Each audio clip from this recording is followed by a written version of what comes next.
Dieu est amour. L'Écriture ne dit pas que Dieu aime, même s'il aime, ni qu'il est aimant, même s'il est aimant. Mais ce verset va plus loin que les simples manifestations extérieures de l'amour, en affirmant que Dieu est amour. Autrement dit, l'expression « Dieu est amour » ne définit pas ce que Dieu fait, mais qualifie plutôt ce qu'il est. Dieu est amour. Et nous verrons dans un instant pourquoi ces trois mots sont si importants.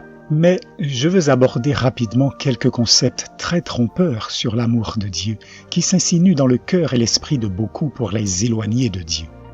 Et comment ces concepts, au nom de l'amour et sous couvert d'amour, escamotent en réalité l'importance de cet amour même qu'elles prétendent proclamer. Cette idée a été principalement défendue par Ty Gibson, orateur et auteur adventiste du 7e jour. Il a écrit un livre, La filiation du Christ, dans lequel il défend l'idée que, pour être amour, Dieu doit être un composé relationnel de trois personnes en un seul être. Il l'explique également dans une interview présentée sur la chaîne télévisée 3ABN. Bon, si vous y pensez bien, je fais cet exercice chaque année avec nos étudiants du programme Arise. L'une des premières choses que je leur fais faire est une sorte d'expérience théologique mentale. Et sans leur donner le moindre indice ou quoi que ce soit, je dis, j'ai une énigme pour vous. Formez des groupes de 2 ou 3, nous irons à la rivière et reviendrons. Mais en y allant, vous devez résoudre l'énigme. Quelle est la valeur numérique minimale de l'amour? Et ils croisent tous le regard et ils se disent « valeur numérique minimale de l'amour », qu'est-ce que ça veut dire? Je dis « c'est ce que vous devez trouver. Quel est le nombre minimum d'individus nécessaires pour que l'amour parfait existe ?» Et ils commencent à marcher. On arrive à la rivière et je dis « ok, qu'avez-vous découvert ?» Et je dis « c'est incroyable. Chaque année, peu importe le genre de personnes qui sont dans le groupe, tout le monde arrive à peu près à la même conclusion. » Ils plaisantent un peu. Ils disent, bon, ça ne peut pas être un, car l'amour ne peut exister avec un seul individu.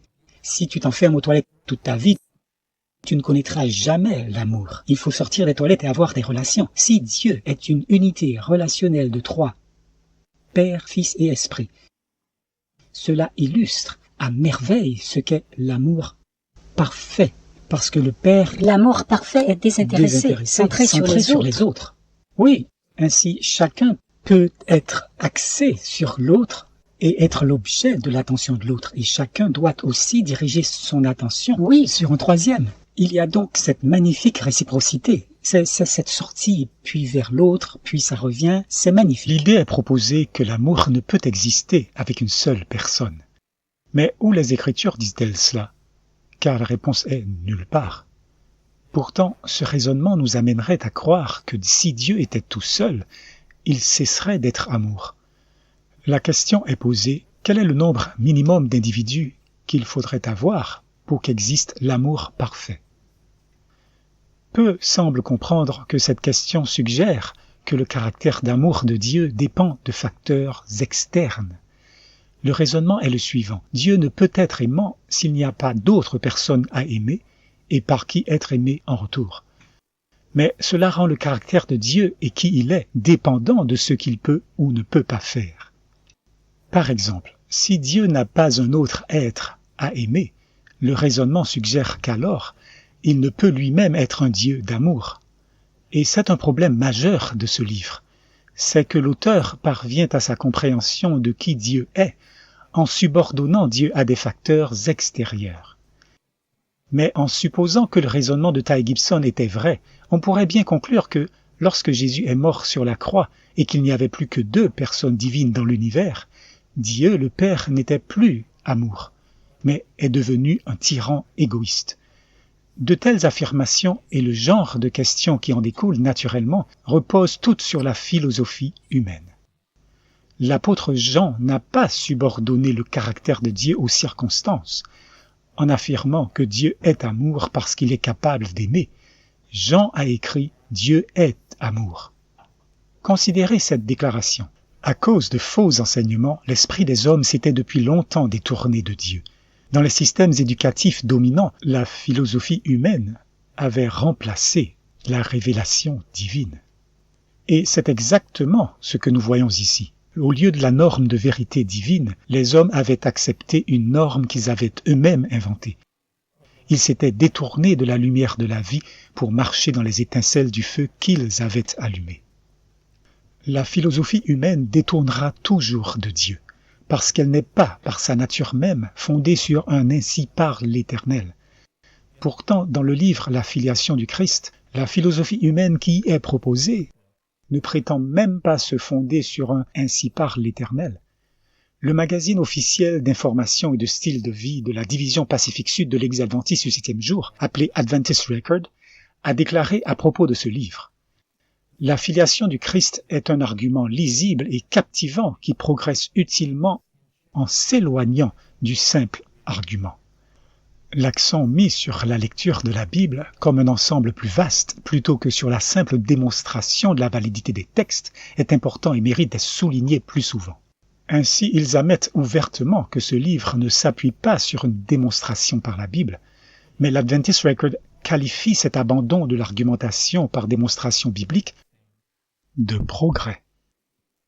Les principes de la parole de Dieu, et non les multiples conjectures de la philosophie humaine, doivent être notre guide. L'étape suivante dans le progrès de la philosophie humaine consiste à spiritualiser la personnalité de Dieu et du Christ, en concluant que Dieu et Jésus n'ont pas de forme physique.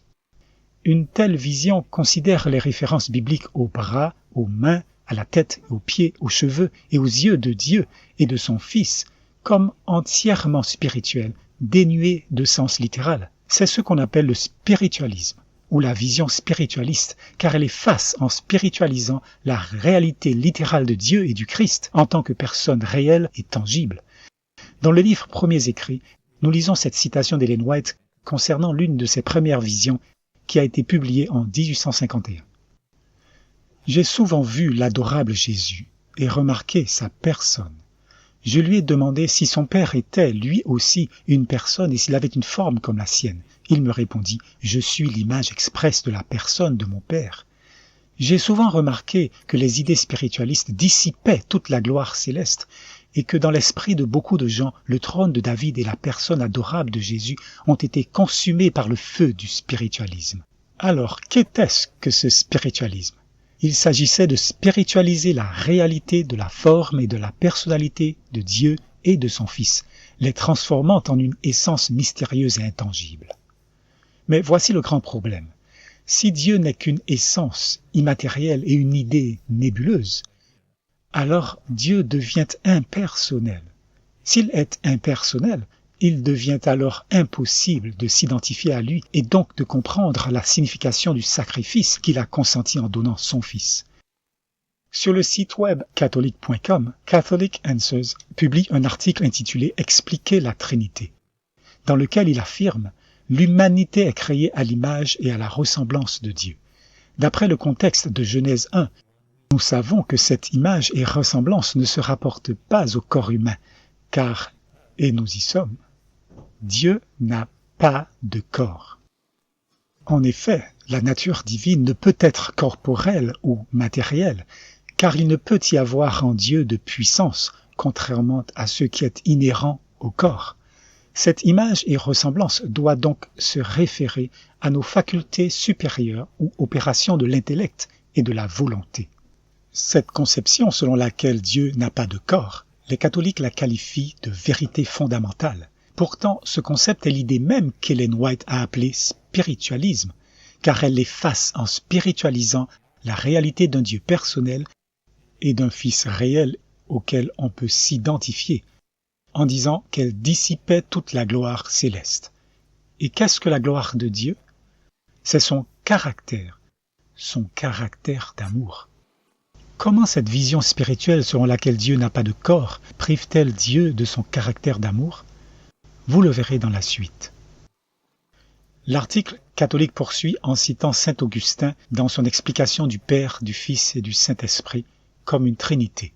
Il dit « Ces trois réalités sont distinctes relationnellement parlant, tout comme mon être, ma connaissance et ma volonté sont trois réalités distinctes en moi.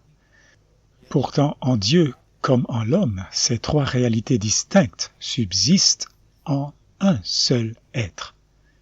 Ainsi, ces trois, Père, Fils et Saint-Esprit, sont des réalités relationnelles, distinctes les unes des autres, mais subsistent en un seul être. Ça vous dit quelque chose? Dieu est une unité relationnelle de trois. Père, Fils et Esprit.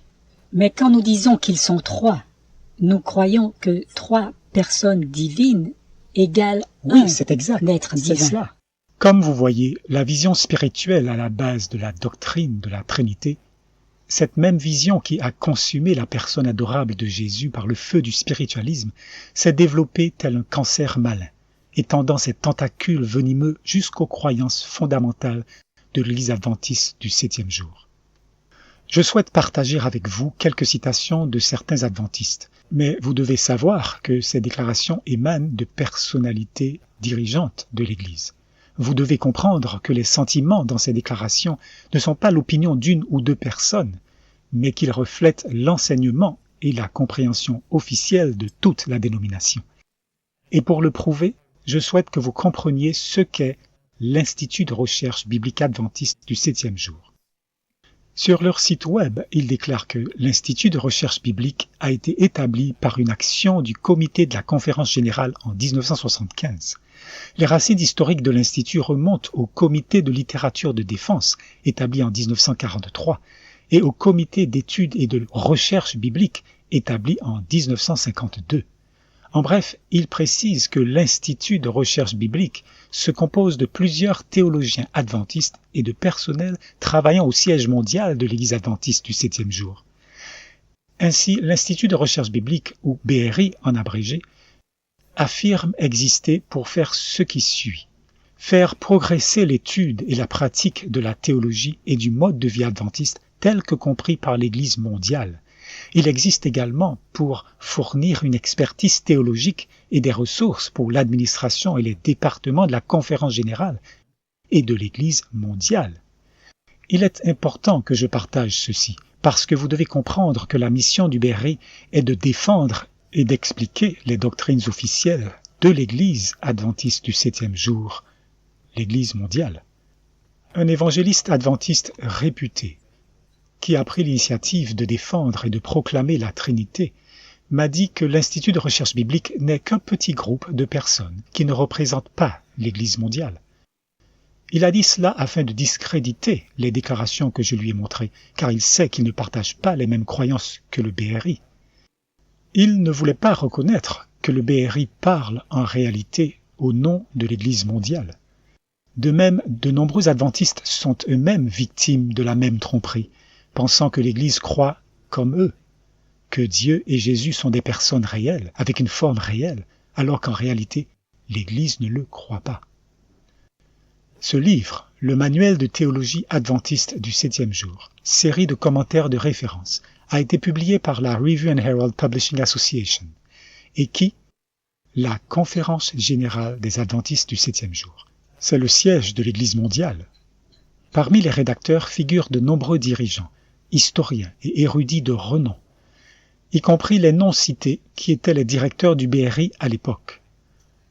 Puis, le comité de l'Institut de recherche biblique a également inclus 66 autres érudits, théologiens, historiens et dirigeants de l'Église, dont l'ancien président de la Conférence générale, Robert S. Falkenberg, et le précédent président de la Conférence générale de la dénomination, Ted Wilson. Ainsi, de nouveau, il ne s'agit pas d'un petit groupe de personnes qui ne parlent pas au nom de l'Église. Ils sont en réalité le porte-parole de l'Église mondiale. Et ce manuel de théologie adventiste du 7e jour est le document qui explique les positions doctrinales officielles de la dénomination. Dans la liste suivante des contributeurs qui ont rédigé certaines parties de ce manuel figurent de nombreux professeurs universitaires adventistes, dont un en particulier sur lequel je souhaite m'arrêter, Fernando L. Canale, professeur de théologie et singulièrement de philosophie à l'université Andrews, car c'est lui qui a rédigé le chapitre du manuel intitulé « La doctrine de Dieu ». Ceci étant dit, examinons attentivement les affirmations suivantes faites dans ce document et comprenez qu'il s'agit de l'enseignement officiel de l'Église adventiste du 7e jour mondial. Il est dit en référence à Dieu, en lui-même, il est réel et a une forme, Mais cette réalité divine et cette forme surpassent complètement la réalité et la capacité de compréhension des plus hautes intelligences créées. La croyance est donc que Dieu a une forme. S'il s'arrêtait là, ce serait correct, mais il continue en changeant de direction, affirmant que la forme de Dieu surpasse les capacités et la compréhension des plus hautes intelligences créées. Autrement dit, Dieu a une forme, mais vous ne pouvez comprendre ce que c'est. Sans doute, nous ne pouvons pas comprendre la matière qui compose la forme de Dieu, ni sa nature, mais ce que nous pouvons savoir, c'est que sa forme est semblable à la nôtre en structure. Dieu a une tête, des yeux, une bouche, des narines, des bras, un corps, des jambes et des pieds, etc. Car l'homme a été créé à son image, non seulement moralement, mais aussi physiquement. Car au commencement, l'homme fut créé à l'image de Dieu, non seulement dans son caractère, mais dans sa forme et ses traits. Si nous pouvons comprendre notre forme, alors nous pouvons comprendre que Dieu a une forme semblable à la nôtre, puisque nous avons été créés à l'image de Dieu, même dans notre forme et nos traits. Mais en affirmant que la forme de Dieu surpasse la capacité de compréhension, on éloigne l'esprit de cette réalité personnelle de Dieu à laquelle on peut s'identifier, et on l'amène plutôt à considérer Dieu comme une sorte d'entité abstraite, comme s'il n'avait absolument aucune forme. M. Canale développe son explication de la forme de Dieu en parlant d'anthropomorphisme biblique. Or, l'anthropomorphisme est défini comme une interprétation de ce qui n'est pas humain ou personnel en termes de caractéristiques humaines ou personnelles. Autrement dit, c'est donner à une chose des caractéristiques humaines, comme parler des bras d'une chaise ou des pieds d'une table. L'anthropomorphisme attribue des attributs humains ou personnels à quelque chose qui n'est pas humain ou qui n'est pas une personne. Remarquez comment Fernando Canale utilise ce terme en référence à Dieu. Il affirme que, dans les anthropomorphismes bibliques, Dieu révèle ce qu'il est et ce qu'il peut accomplir en termes de réalités humaines. Par exemple, lorsque Dieu dit qu'il a un bras, il ne veut pas dire qu'il a exactement ou de manière univoque ce que nous appelons un bras. Cette expression signifie que la réalité divine est capable d'accomplir tout ce qu'un bras humain peut accomplir et infiniment plus. Nous ne pouvons concevoir ni imaginer la structure réelle de la réalité divine qui lui permet d'accomplir ses actes. Lorsqu'il est dit « cette expression signifie », M. Canale nous dit que les références aux parties du corps de Dieu sont des expressions symboliques, à ne pas comprendre littéralement. De nombreuses références au corps de Dieu sont bien littérales, comme lorsque Dieu dit à Moïse « Et lorsque je retirerai ma main, tu me verras par derrière, mais ma face ne pourra pas être vue. » Moïse a réellement vu le dos de Dieu, et Dieu a bel et bien un visage, car il dit « Tu ne pourras voir ma face, car l'homme ne peut me voir et vivre. » Et Daniel écrit « Je regardai jusqu'à ce que des trônes furent placés et que l'ancien des jours s'assit. Son vêtement était blanc comme la neige et les cheveux de sa tête étaient comme de la laine pure. Son trône était comme des flammes de feu, ses roues comme un feu ardent. » Ainsi, Dieu le Père a un vêtement blanc. Il a une tête et des cheveux sur la tête, et il est assis sur son trône. Ces références ne sont pas symboliques, mais littérales. Mais si nous les rendons symboliques, nous effaçons en spiritualisant la réalité de Dieu comme une personne réelle. Alors Dieu devient une sorte d'entité mystérieuse, inconnaissable et incompréhensible, ce qui, à son tour, détruit notre capacité à nous identifier à Dieu ou à comprendre l'amour qu'il a manifesté en envoyant son seul Fils engendré. L'autre façon d'effacer la réalité de la personne de Dieu en le spiritualisant consiste à accepter l'idée que Dieu a une forme, puis à enseigner que sa forme dépasse toute compréhension ou entendement, nous ramenant ainsi à la même conclusion, que Dieu est une entité mystérieuse, inconnaissable et impersonnelle. Et c'est précisément ce qu'enseigne l'Institut de recherche biblique dans ce document. Car en parlant du bras de Dieu, M. Canale affirme « Nous ne pouvons concevoir ni imaginer la structure réelle de la réalité divine qui lui permet d'accomplir ses actes. » Il affirme donc à nouveau que Dieu ne peut avoir de bras littéral. car nous ne pouvons concevoir ni imaginer la structure réelle de la réalité de Dieu. Ça, c'est du spiritualisme. La Bible enseigne clairement que Dieu et le Christ sont des êtres individuels, et à ce titre, que leur structure et leur forme ne sont pas du tout hors de notre imagination ou conception, car elles sont clairement révélées dans la parole de Dieu. La publication adventiste du 7e jour, adventisttoday.org, a publié en 2022 un article intitulé « Quel genre de corps aurons-nous dans le 12 au-delà ?» Dans cet article, il conclut « L'Épître affirme spécifiquement qu'en tant qu'être ressuscité, nous serons comme Dieu le Père, qui est immatériel, ou, comme le disent les théologiens systématiques, incorporel. Le mot immatériel signifie sans corps ni partie. James White a écrit un livre intitulé La personnalité de Dieu, dans lequel il aborde directement l'erreur de l'immatérialité de Dieu. Dans ce livre, il affirme « L'athée n'a ni vie après la mort, ni existence consciente au-delà de la tombe. Le sectaire en a une, mais elle est immatérielle, comme son Dieu, et sans corps ni partie. » Outre l'affirmation selon laquelle Dieu est immatériel, Adventist Today a ajouté le mot « incorporel », qui se définit comme « ce qui n'a pas de corps n'est pas matériel ». Ainsi, la publication Adventist Today, tout comme l'Institut de recherche biblique, ne croit pas que Dieu est un corps ou une forme réellement compréhensible. Mais y a-t-il des adventistes qui croient que Dieu a une forme? Oui, il y en a. En fait, je dirais que la plupart d'entre eux croient que Dieu a une forme, et en cela ils ont raison. Mais il ne s'agit pas de ce que la plupart croient. Je parle de la doctrine et de l'enseignement officiel de l'Église adventiste mondiale, dans son propre manuel officiel de théologie adventiste. Le fait que la doctrine officielle de l'Église adventiste diffère de ce que la plupart des adventistes croient témoigne de la confusion générale au sein de l'Église adventiste. Il était important d'examiner ce qu'est le spiritualisme et de voir comment l'Église enseigne officiellement cette fausse doctrine.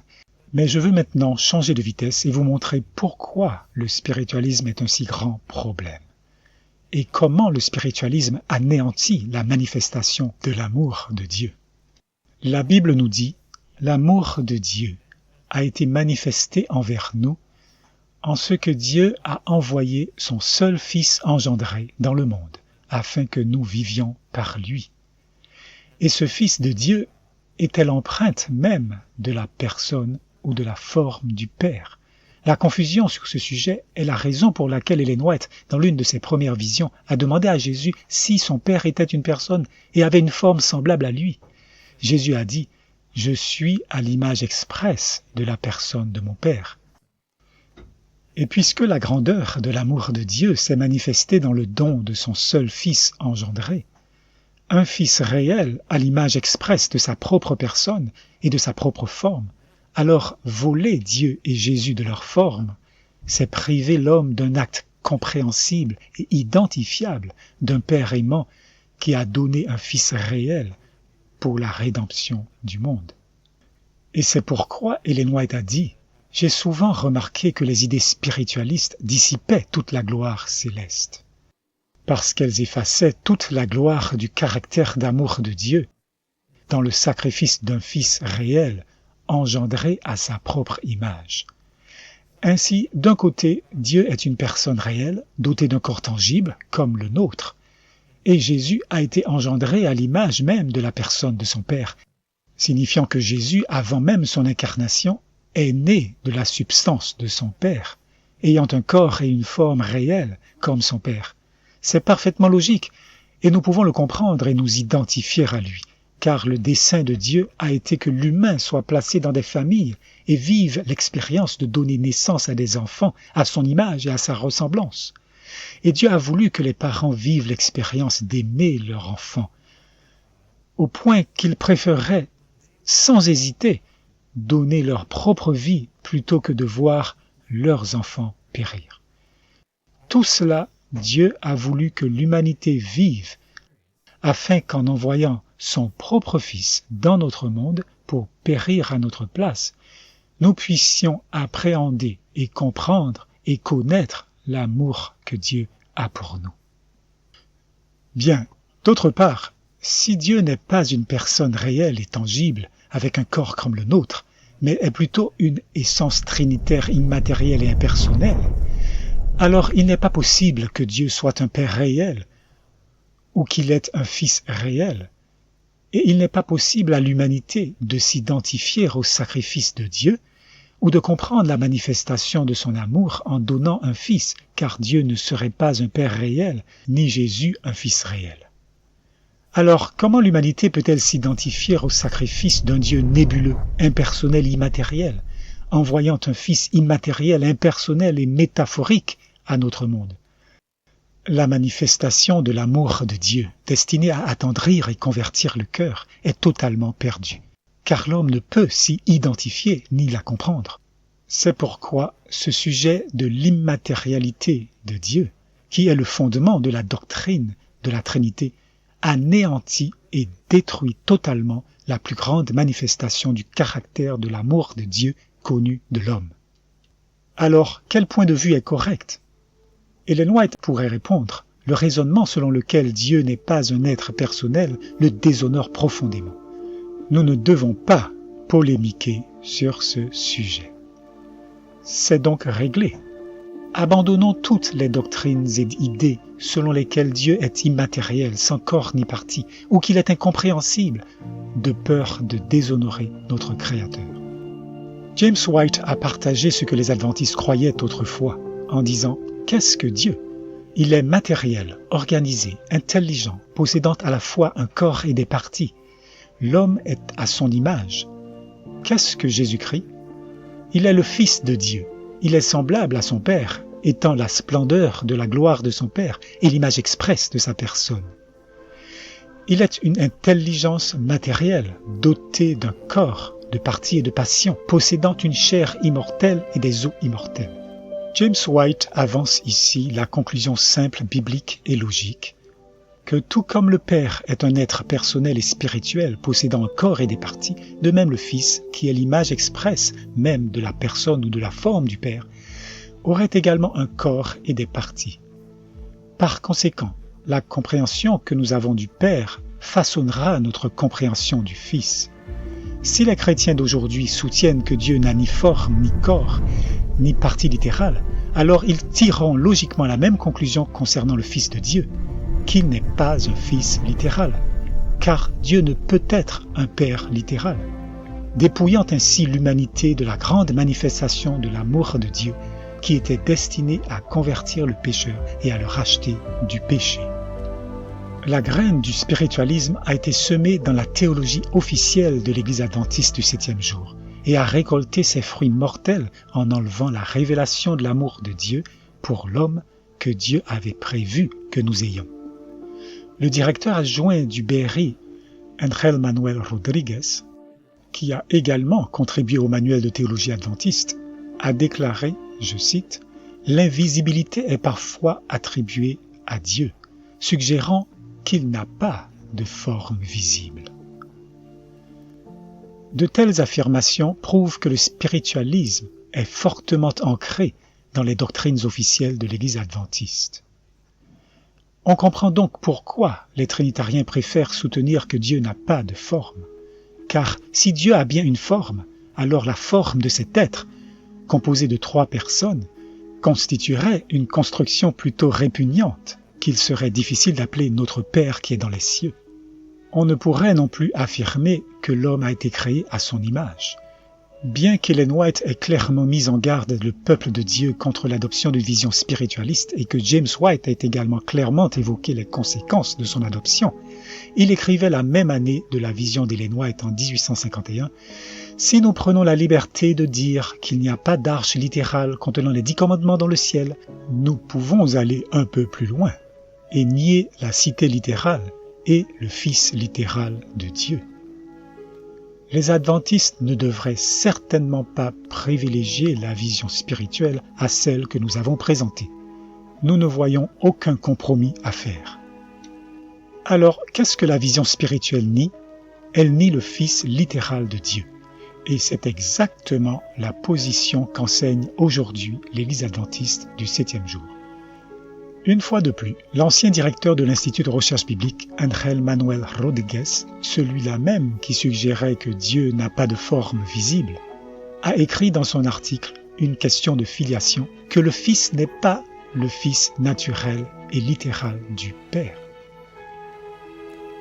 Un autre théologien du BRI, Gerhard Pfändl, a dit « La filiation de Jésus n'est cependant pas ontologique, c'est-à-dire relative à son origine, mais fonctionnelle. Il dit que dans le plan du salut, chaque membre de la Trinité a accepté un rôle particulier. Tout récemment, le BRI a publié un tableau intitulé « Les principes fondamentaux de la Trinité » et ils admettent que l'une des croyances fondamentales de la Trinité nie que Jésus soit le Fils littéral de Dieu, car il est écrit sur leur affiche, sous la rubrique « Fils de Dieu », que le mot « Fils » est une métaphore. Cela ne dénote pas une descendance biologique.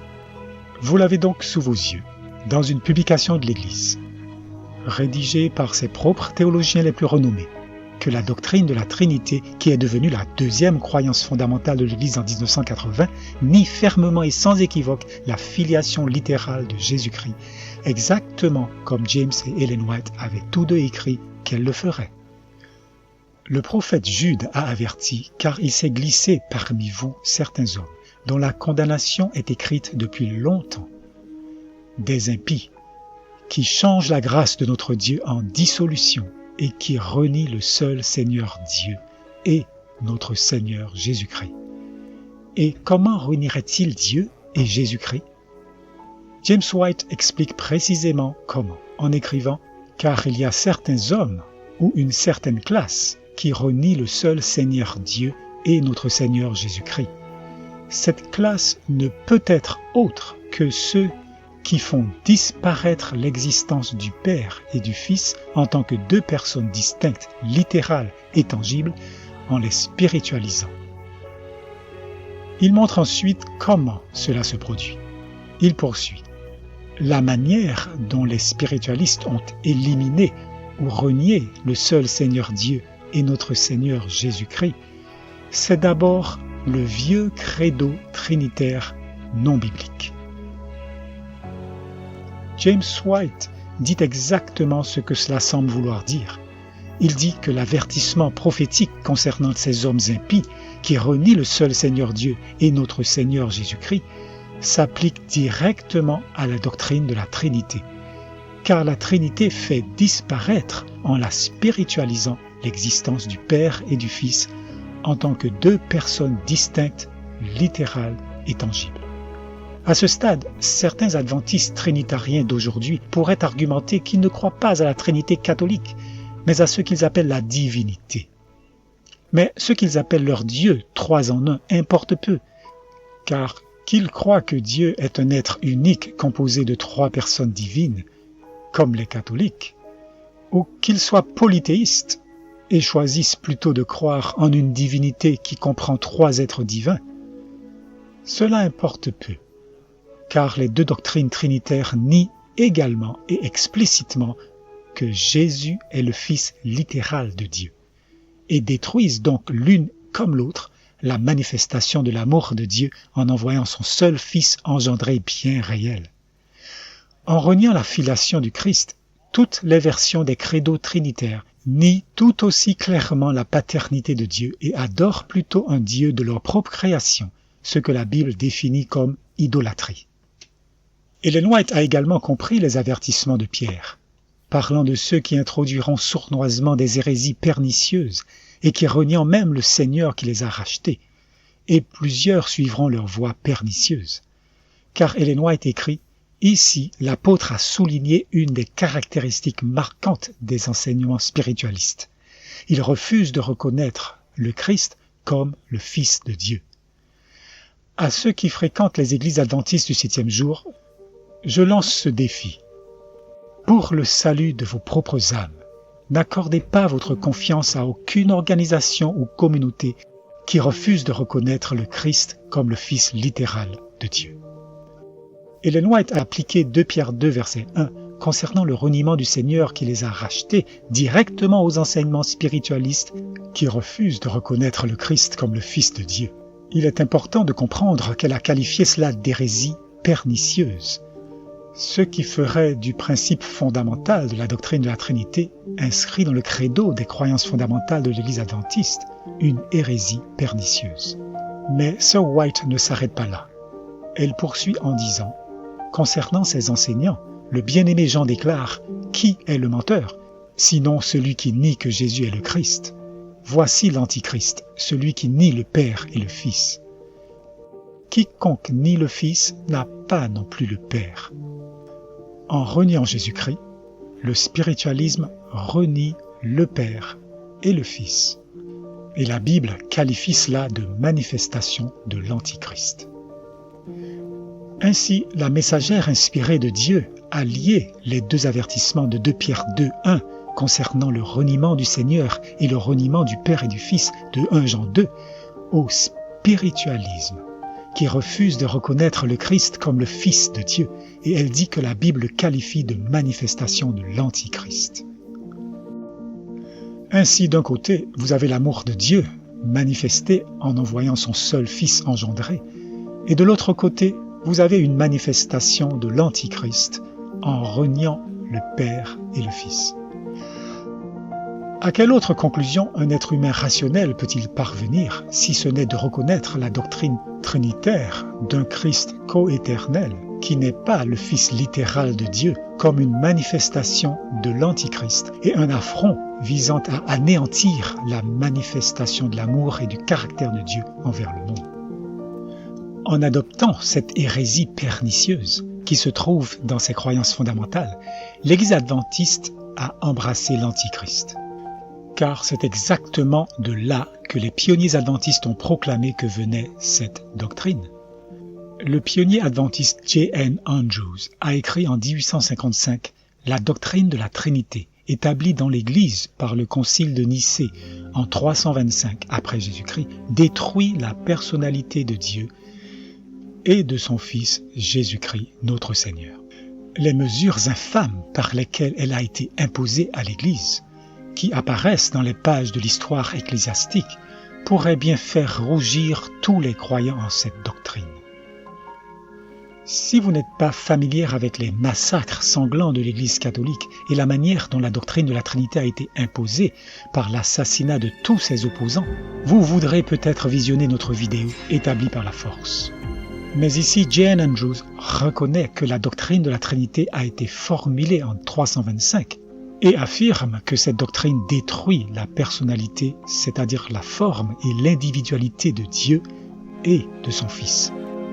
En 1869, la revue adventiste du 7e jour, la Review and Herald, disait « Mais soutenir la doctrine de la Trinité n'est pas tant une preuve de mauvaise intention que d'ivresse due à ce vin dont toutes les nations ont bu. » Ainsi, les pionniers adventistes du 7e jour ont clairement reconnu que la doctrine de la Trinité provenait de l'Église catholique lors du concile de Nicée en 325 après Jésus-Christ, et ont reconnu qu'elle constituait le vin de Babylone. Alors, qu'en pense l'Église adventiste du 7e jour aujourd'hui? Eh bien, le directeur de l'Institut de recherche biblique, George Reed, a déclaré en 2000, je cite, « En ce qui concerne leur doctrine de Dieu, les adventistes du 7e jour sont en harmonie avec les grandes déclarations de croyance de la chrétienté, y compris le credo des apôtres, Nicée 325, et la définition supplémentaire de la foi concernant le Saint-Esprit telle qu'elle a été adoptée à Constantinople en 381. Là encore, en tentant de défendre leur acceptation de la Trinité, de nombreux adventistes affirment avec force que leur version de la Trinité telle que définie dans leurs croyances fondamentales est différente de la doctrine de la Trinité soutenue par l'Église catholique romaine. Et pourtant, voici une publication officielle de l'Institut de recherche biblique de la Conférence générale des adventistes du 7e jour, disant que l'Église adventiste du 7e jour est en harmonie avec les doctrines théologiques des credos trinitaires établis en 325 et 381 après Jésus-Christ par les conciles catholiques romains. Et selon le site web de l'Église adventiste, Cette déclaration a été faite par l'Église adventiste dans un bref aperçu de l'histoire et des doctrines de l'Église adventiste du 7e jour, préparée pour le dialogue avec les représentants de l'Église catholique romaine.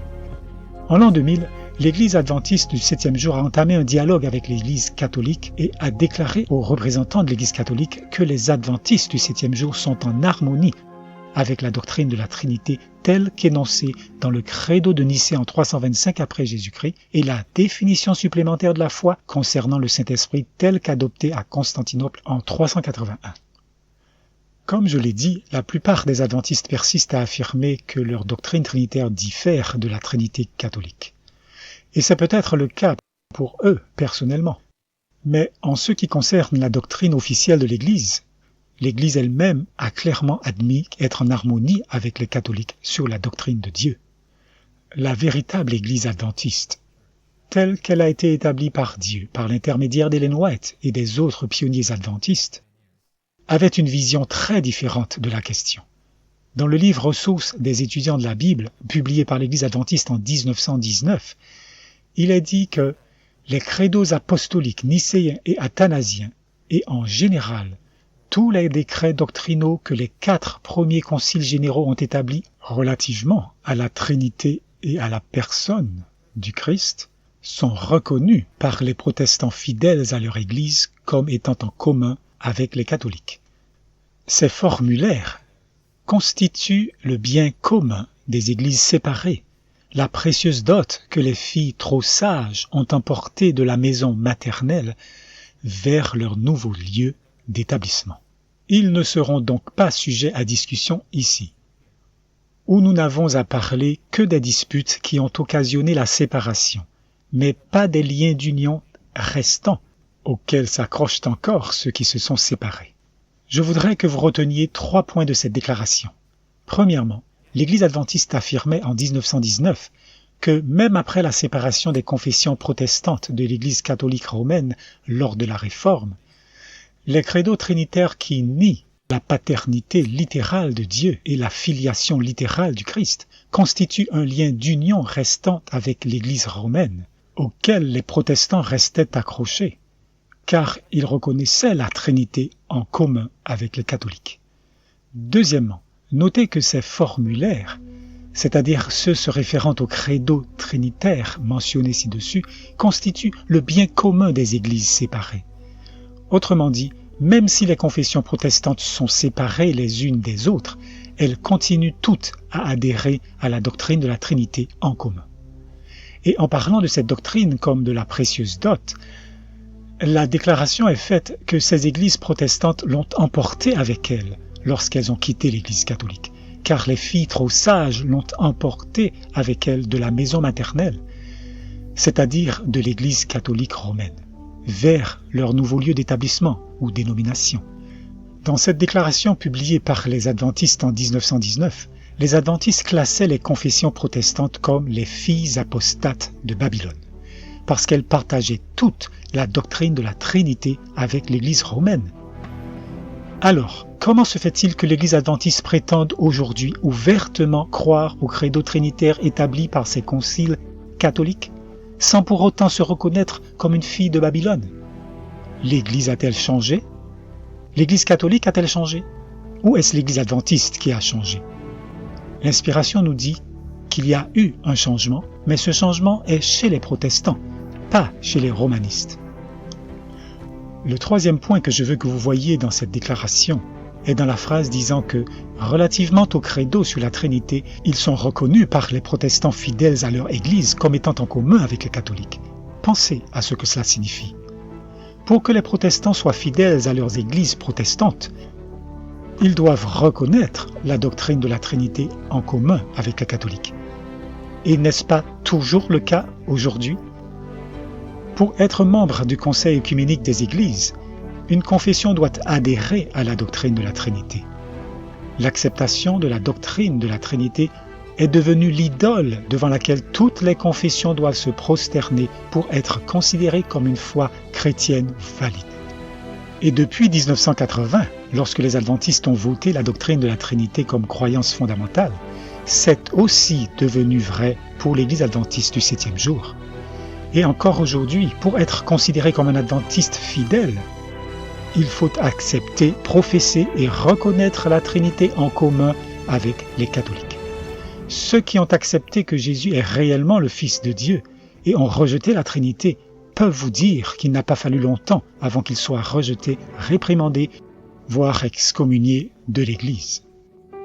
Et maintenant, pour vous aider à comprendre pourquoi la filiation littérale de Jésus-Christ est si importante et comment cela se rapporte à notre compréhension de l'amour de Dieu et de son caractère, je vais maintenant changer de cap et me concentrer sur l'amour de Dieu, la manière dont Dieu a choisi de le révéler, l'objectif que cette révélation d'amour visait à atteindre et comment cette doctrine de l'Antichrist a privé l'humanité de la pleine révélation de l'amour du Père en dénigrant l'honneur exalté de la filiation littérale de Christ au rang de métaphore ou de jeu de rôle.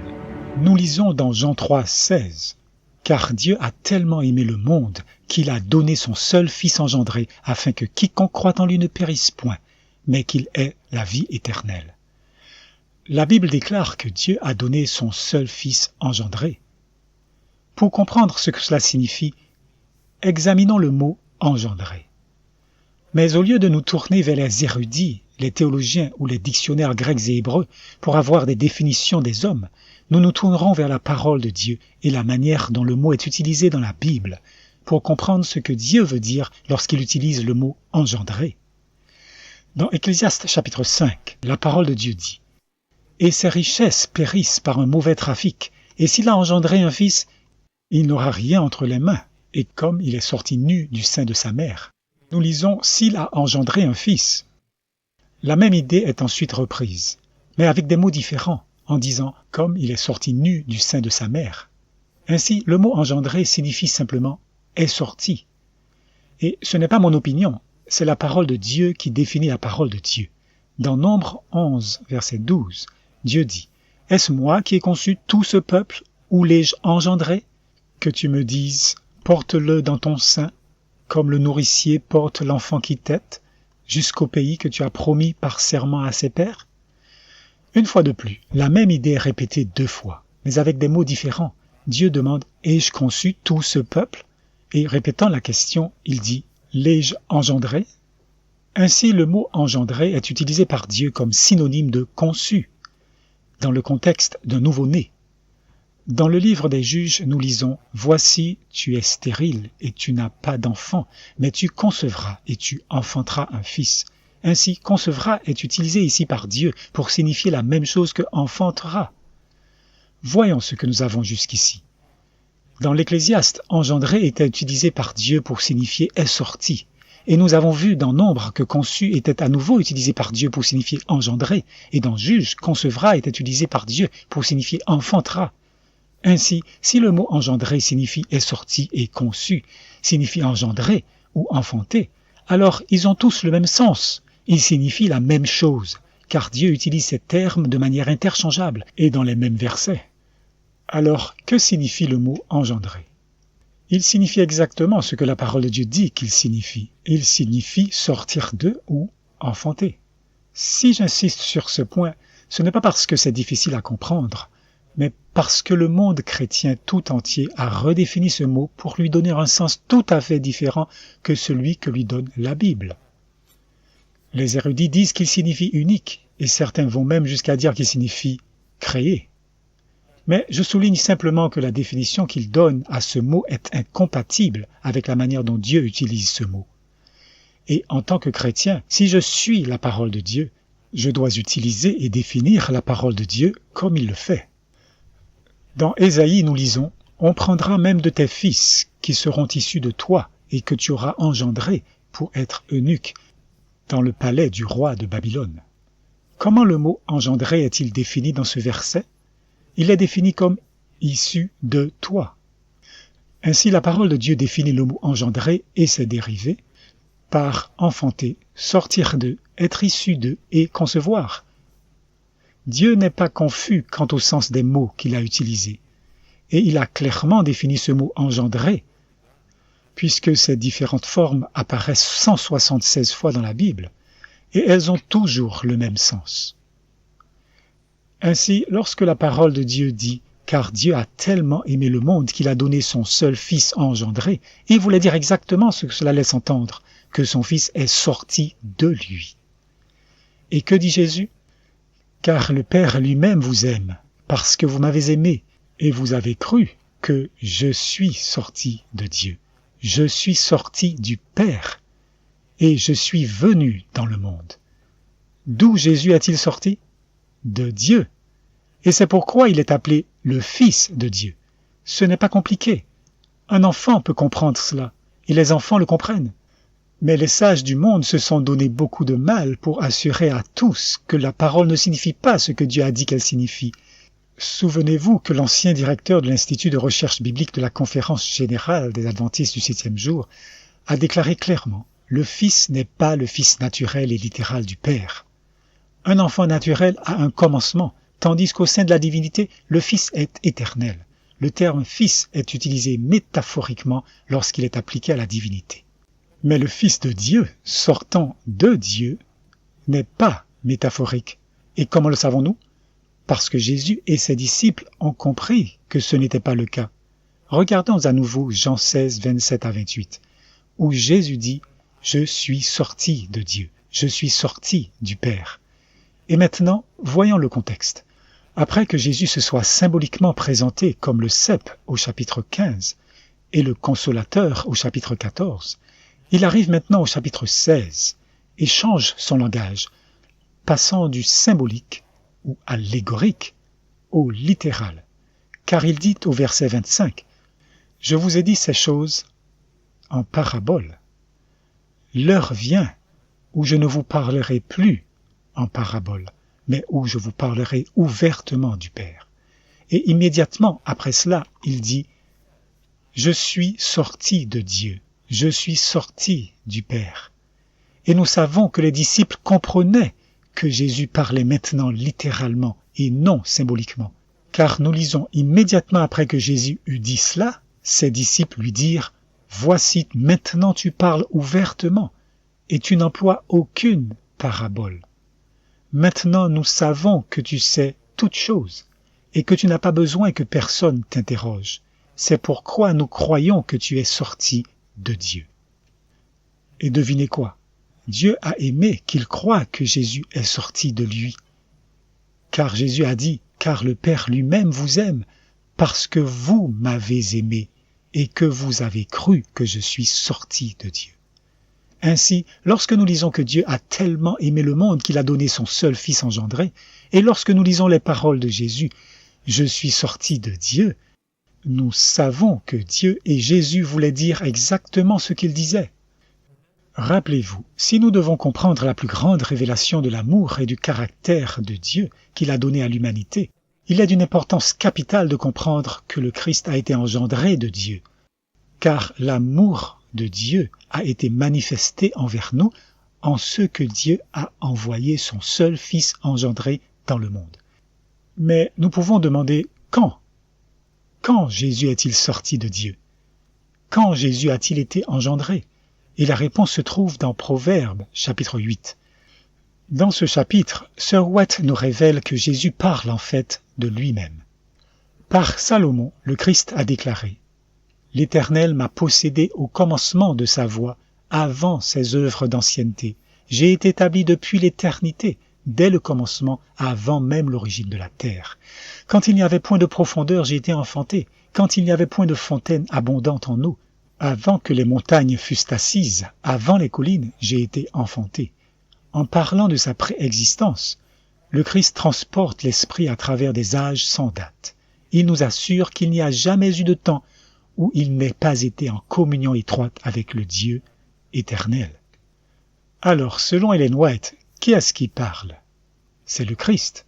Et dans son livre « Patriarches et prophètes », elle se réfère à nouveau à Proverbe 8 et introduit les Écritures en disant « Et le Fils de Dieu déclare à propos de lui-même », puis elle cite Proverbe 8. Dans Proverbe chapitre 8, Jésus parle de sa préexistence. Et que veut dire cette préexistence? Il fait référence à une époque lointaine, à travers des âges sans date, avant la création de la terre. Remarquez l'accent mis sur le temps. Le Fils de Dieu déclare à propos de lui-même « j'ai été établi dès l'éternité, dès le commencement, avant même l'origine de la terre. Quand il n'y avait point de profondeur, j'ai été enfanté. Quand il n'y avait point de fontaine abondante en eau, avant que les montagnes fussent assises, avant les collines, j'ai été enfanté. Lors même qu'il n'avait fait ni la terre, ni les champs, ni le premier atome de la poussière du monde. Dans ces 4 versets, Jésus nous dit 2 choses. Il nous dit ce qui s'est passé et il nous dit quand cela s'est passé. Alors, que s'est-il passé? Jésus dit « J'ai été enfanté ». Et les 90% restants de ces versets nous indiquent quand Jésus a été enfanté. Jésus dit que c'était depuis l'éternité. Et que signifie « depuis l'éternité » ? Si vous n'en êtes pas sûr, la signification de l'expression « depuis l'éternité » est répétée ici par moins de 8 manières différentes. Depuis l'éternité signifie « dès le commencement » ou « avant même l'origine de la terre ». Cela fait référence à une époque où il n'y avait point de profondeur, où il n'y avait point de fontaine abondante en eau. Depuis l'éternité fait référence à une époque avant que les montagnes fussent assises, ou avant les collines, lors même qu'il n'avait pas fait la terre, ni les champs, ni le premier atome de la poussière du monde. Toutes ces références concernent différentes parties de la terre.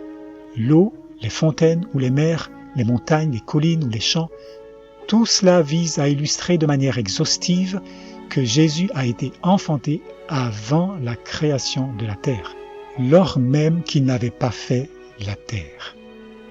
Depuis l'éternité est répété ici pas moins de 7 manières différentes, parce que Dieu ne voulait pas que nous soyons confus.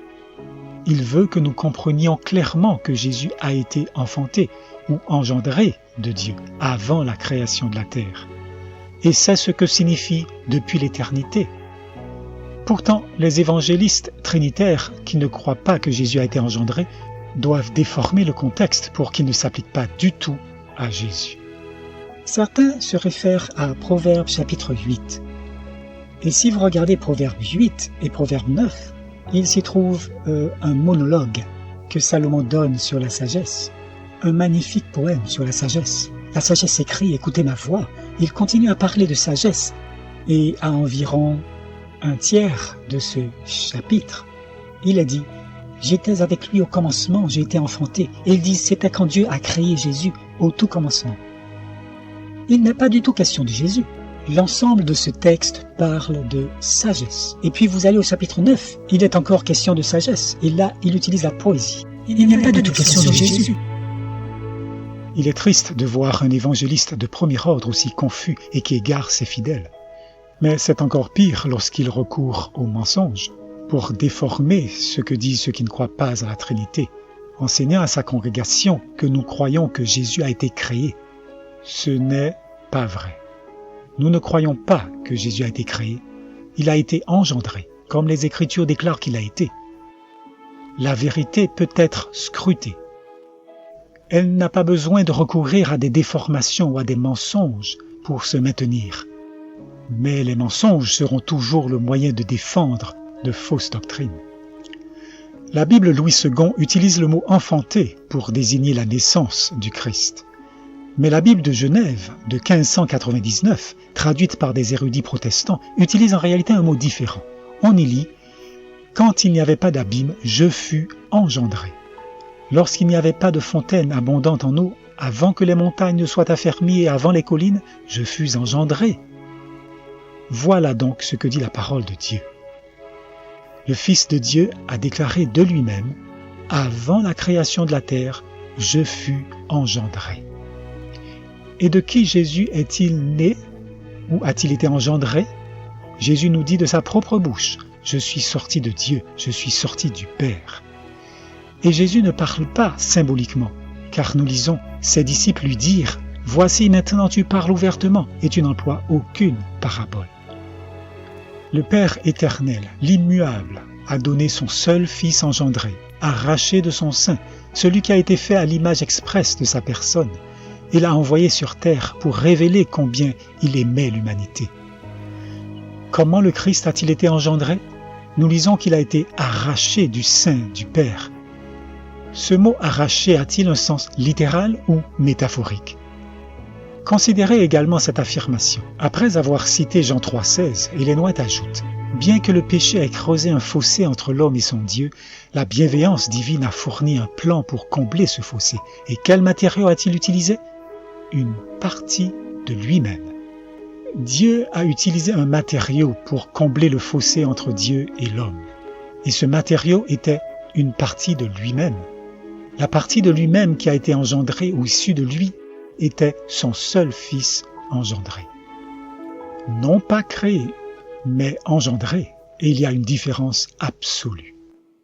Une offrande complète a été faite, car Dieu a tant aimé le monde qu'il a donné son seul fils engendré, non pas un fils par création, comme l'étaient les anges, ni un fils par adoption, comme le pécheur pardonné, mais un fils engendré, à l'image expresse de la personne du Père, et dans tout l'éclat de sa majesté et de sa gloire, égal à Dieu en autorité, en dignité et en perfection divine. Voyons-nous alors que même le prophète a clairement affirmé que Jésus a été engendré, et qu'engendré ne signifie pas créer? Et j'ai mes amis antitrinitariens, et il y a des gens bien parmi eux. Je ne veux pas être désagréable, mais ils disent « Eh bien non, il n'a pas été créé, mais engendré. » Et je dis « Vous pouvez jouer avec les mots tant que vous voulez. S'il n'existait pas et que le Père l'a amené à l'existence, il est une création. » Méfiez-vous des hommes qui, sous prétexte de piété, proclament que si Jésus a eu un commencement, il a été créé. Ce mensonge est contraire aux paroles de Jésus, à la confession des disciples et aux écrits inspirés d'Ellen G. White. Rappelez-vous, c'est une fausse doctrine qui a besoin du mensonge pour se maintenir. Et c'est par la fausseté, le mensonge et la tromperie sur la question de la filiation du Christ que la rébellion a éclaté au ciel. Et ceux qui aujourd'hui affirment que Jésus n'est pas le seul Fils engendré de Dieu ne font que suivre les traces de l'ennemi du Christ. Eh bien, Lucifer, il luttait, il avait la gloire dans les cours célestes. Mais il luttait pour obtenir la place du Christ juste après Dieu. Ensuite, il voulait être Dieu, mais il ne pouvait obtenir cela. Le Christ était le seul Fils engendré de Dieu, et Lucifer, cet ange glorieux, déclencha une guerre à ce sujet jusqu'au moment où il dut être précipité sur la terre. Mais approfondissons et posons-nous la question. Pourquoi? Pourquoi la question de la filiation du Christ est-elle si importante que Lucifer déclencherait sa rébellion et une guerre dans le ciel sur le sujet du Christ étant le seul Fils engendré? Réfléchissons-y un instant. Laissons nos esprits revenir à l'époque avant l'éclatement de cette guerre au ciel. Il est dit que Lucifer avait la gloire dans les cours célestes. Dieu dit à Lucifer, « Tu mettais le sceau à la perfection. Tu étais plein de sagesse, parfait en beauté. Tu as été intègre dans tes voies depuis le jour où tu fus créé. » Mais malgré toute cette beauté dont Lucifer était doté, cela ne lui suffisait pas. C'était insuffisant parce qu'il y avait quelque chose de plus qu'il voulait, mais qu'il n'avait pas. Dieu décrit la beauté de Lucifer en disant « Tu étais couvert de toute espèce de pierres précieuses, de sardoine, de topaze, de diamants, de chrysolite, d'onyx, de jaspe, de saphir, d'escarboucles, d'émeraude et d'or. Tes tambourins et tes flûtes étaient à ton service, préparés pour le jour où tu fus créé. » Lucifer était l'être le plus beau que Dieu avait créé. Alors que désirait tant Lucifer, mais qu'il n'avait pas? Ce qu'il désirait, mais n'avait pas, c'était la position et l'honneur d'un fils. Et c'est pourquoi il luttait pour obtenir la place du Christ juste après Dieu. Le Christ occupait la place d'un fils, car il était engendré de Dieu. Et parce que le Christ était engendré de Dieu, il avait la nature divine, il était divin. Mais Lucifer n'était pas divin. Il n'avait pas la nature de la divinité, car il était un être créé, comme Dieu l'avait dit, « Tu fus créé ». Et c'est pourquoi il nous est dit qu'il ne pouvait obtenir cela. Il ne pouvait obtenir la position d'un fils, car aucune quantité supplémentaire de pierres précieuses, de gemmes, d'or ou de beauté ne pouvait procurer à Lucifer la position d'un fils de Dieu. Lucifer était envieux que Jésus soit divin et pas lui. Et c'est pourquoi Lucifer déclencha une guerre au sujet du fait que le Christ était le seul Fils engendré de Dieu. car le Christ était divin, parce qu'il était engendré et sorti de Dieu. Le fait que Jésus soit le Fils est la raison de sa divinité. Et c'est pourquoi lorsque Marie dit « Je crois que tu es le Christ, le Fils de Dieu », Ellen White dit qu'elle confessait sa foi en sa divinité. Et c'est pourquoi Satan hait que Jésus soit le seul Fils engendré, car cela témoigne de sa divinité, parce qu'il est le Fils de Dieu. Il y a probablement peu de choses au monde qui puissent autant contrarier Lucifer que cette expression « seul Fils engendré », car elle constitue une réprimande au fondement de son combat contre Dieu. Et le mot « seul » doit particulièrement le contrarier, car chaque fois qu'il doit l'entendre, il se rappelle que seul ne l'inclut pas, et qu'en tant qu'être créé, il ne pourra jamais accéder à la position de véritable Fils.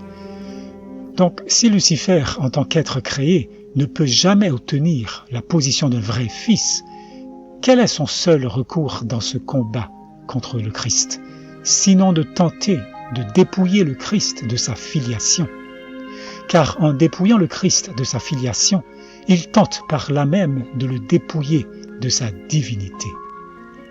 Et si le Christ est dépouillé de sa filiation avec le Père et par là même de sa divinité, alors Lucifer peut le représenter au monde comme étant son égal.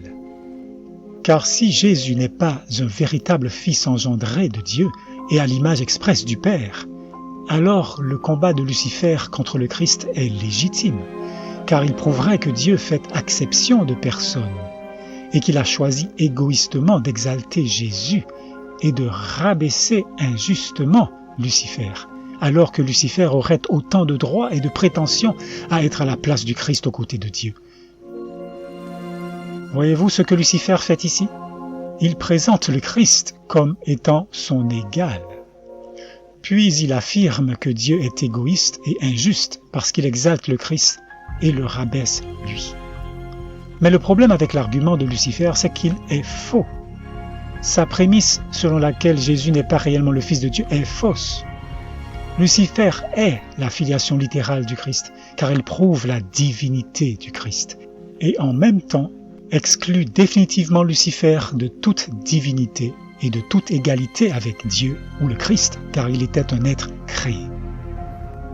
Contester la suprématie du Fils de Dieu et remettre ainsi en cause la sagesse et l'amour du Créateur, telle fut dès lors la détermination de ce prince des anges. En vue de la réalisation de ce dessein, c'est-à-dire contester la suprématie du Fils de Dieu, il allait consacrer les énergies de son esprit magistral, qui après celui du Christ, était le premier parmi les armées de Dieu. Mais celui qui garantissait le libre arbitre à toutes ces créatures ne laissa aucune d'entre elles dans l'ignorance des sophismes déroutants par lesquels la rébellion chercherait à se justifier.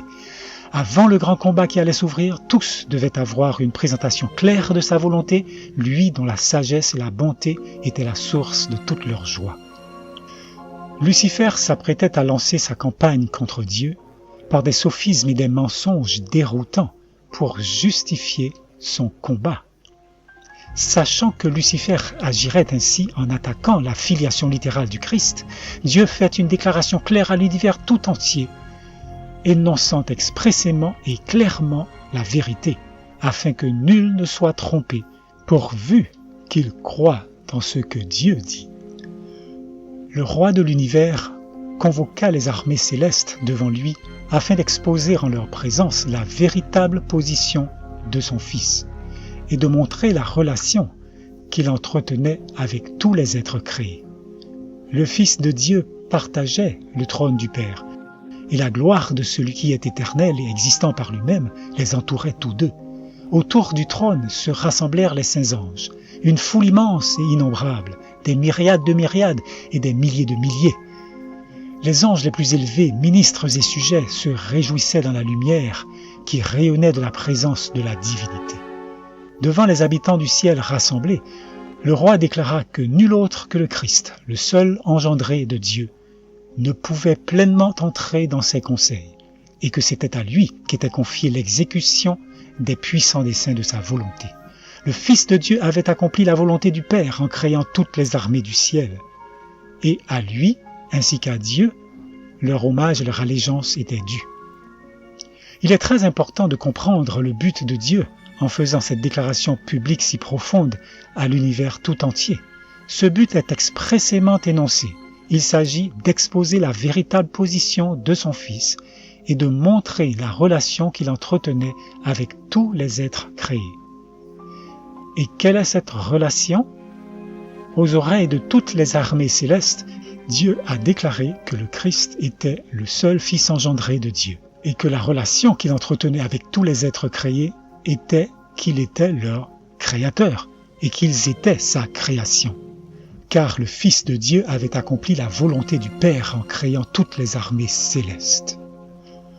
La raison pour laquelle Dieu a clairement dit cela est parce qu'il savait que Lucifer l'accuserait d'être un menteur en déclarant que Jésus est son seul Fils engendré.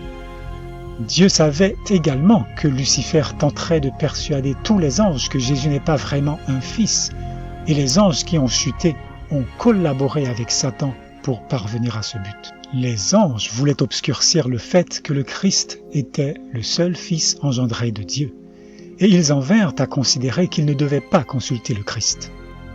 Nous voyons ici clairement comment Satan et ses anges cherchaient à justifier leur guerre contre Dieu.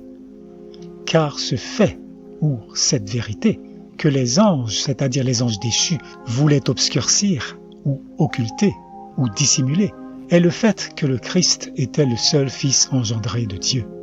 Satan et ses anges vont tordre, dénaturer, déformer les paroles de Dieu, déclarant Jésus son seul Fils engendré, ou même redéfiniront le mot engendré, ou encore le supprimeront complètement de la Bible. N'importe quoi, sauf que le lecteur comprenne ou voit l'amour de Dieu manifesté par le don de son seul Fils engendré. C'est pourquoi Dieu a exposé la véritable position de son Fils en déclarant que le Christ est le seul Fils engendré de Dieu. Vous comprenez maintenant la raison pour laquelle cette question est si importante pour Lucifer.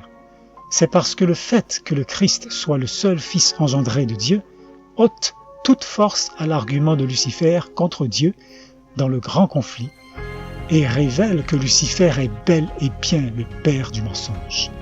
Et aujourd'hui, au XXIe siècle, Satan et ses anges ont convaincu tout le monde, soi-disant chrétien, que Jésus n'est pas littéralement le seul Fils engendré de Dieu, les trompant ainsi pour qu'ils rejoignent Satan et ses anges dans leur guerre contre Dieu et sa parole.